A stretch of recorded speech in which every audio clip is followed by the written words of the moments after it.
gañe fi mu toll nii loolu suñ ko laajee suñu bopp rek ak luñ ñu mënti andil les premières questions ñu war a laaj mooy lii naka lañ ko amee est-ce que baax na ci réew mi waaye bu dee liñ la defal yaa ngi dem di ñëw waaye la ciy dugg la ciy feeñ ci njëriñ yëpp tugal la jëm ñoo ko moom ñoo ci am bénéfice ba pare nguuru Sénégal obligé di ci dugal xaalisam noonu la amee ci Air Sénégal bi ngeen gis su Air Sénégal nguuru Sénégal day obligé di ci dugal xaalisam budget bu ñu nee subvention xam nga mooy lan mooy suñu l'impôt man ak yow ak keneen moom la ñu di ci dugal pour terre bi mun a daw waaye ñoom tubaab yi seen société yi ñu am nu mu tudd SNCF ak li mu créé fii société bi mu créé fii SETER ak ñoom seen ñoom du ñu ñàkk mukk su jaree ñu jël suñu l'impôt di leen fay ñoom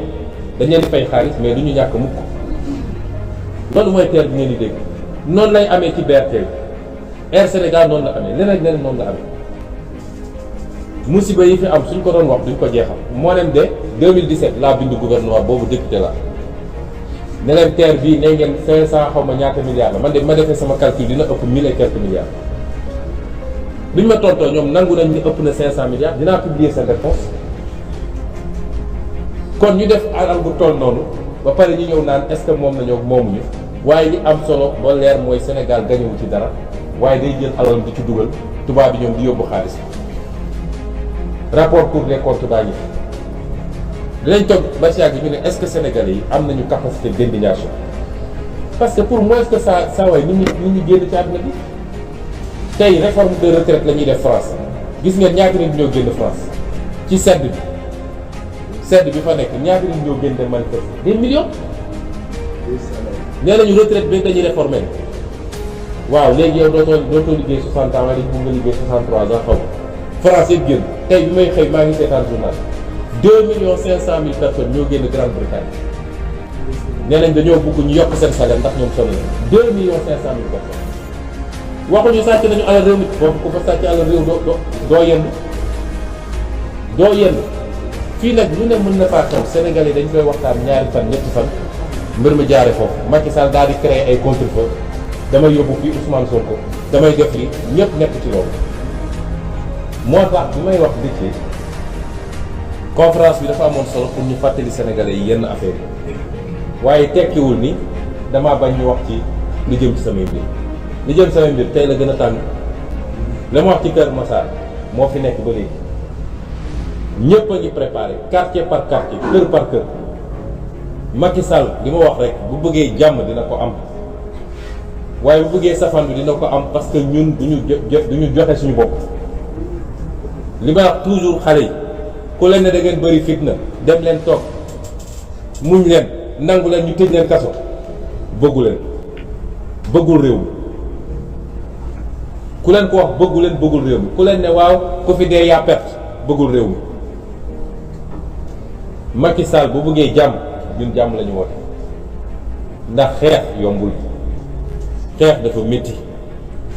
jàmm ci la lépp xaj kenn bëggul ku la dóor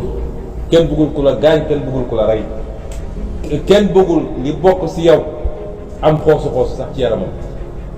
waaye chaque jour dama ne yonent bu jëlee jaasi xeex dafa fekk mu sës ndax moo ñu gën te moo ñu gën a bëgg jàmm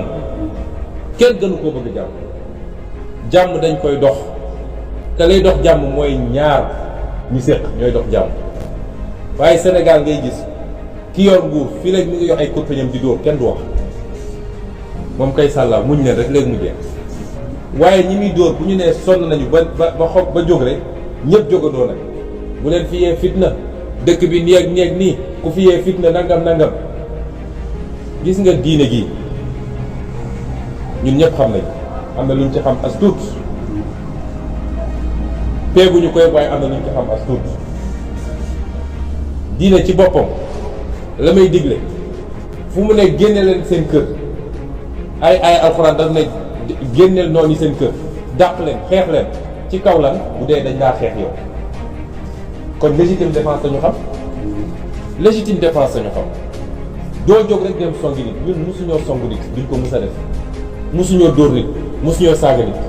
te ñoo ñuy dóor ñoo ñuy tëj ñoo ñuy saaga ñoo ñuy rey ba barki dem mortala jàpp nañ ko bis bu ne ngeen dégg jàpp nañu nit waaye ñi génn taxaw fi ne rey leen Ousmane Sonko ana ñu ngi si dëkk bi di dox injustice bi ne ci dëkk bi dafa weesu waay ba pare ñu bëgg ñu koo teg ñun saa yoo nee déedéet rek ñëpp bëgg laa joxe gone yi laay waxal bu leen déglu loolu dañoo toll foo xam ne la nekk en jeu ci fukki weer ak ñaar yi des la nekk en jeu mooy ñu jëlaat suñu destin en main ñu jëlaat suñu réew coowal sàcc xaalis jeex fi coowal nangu suñu alal yóbbu bitim réew jeex fi coowal détournement jeex fi coowal clientélisme jeex fi ñu jël réew mi teel ko suñu bopp jël alal réew mi delloo ko ci biir réew mi loolu mooy suñu discours depuis bi ñu duggee ci politique ba léegi ku ñu naw loolu la ñu nawee fukki weer ak ñaar a ci des pour ñu egg ci loola te waxuñu waxu caaxaan bi billaahi buñ ci eggee ba yàlla def li muy def ngeen xam ni Sénégal moo noonu nañ ko soppi bu yàgg bu dee yéene bi am na loxo yi set nag te bëgg-bëgg ci réew mi am na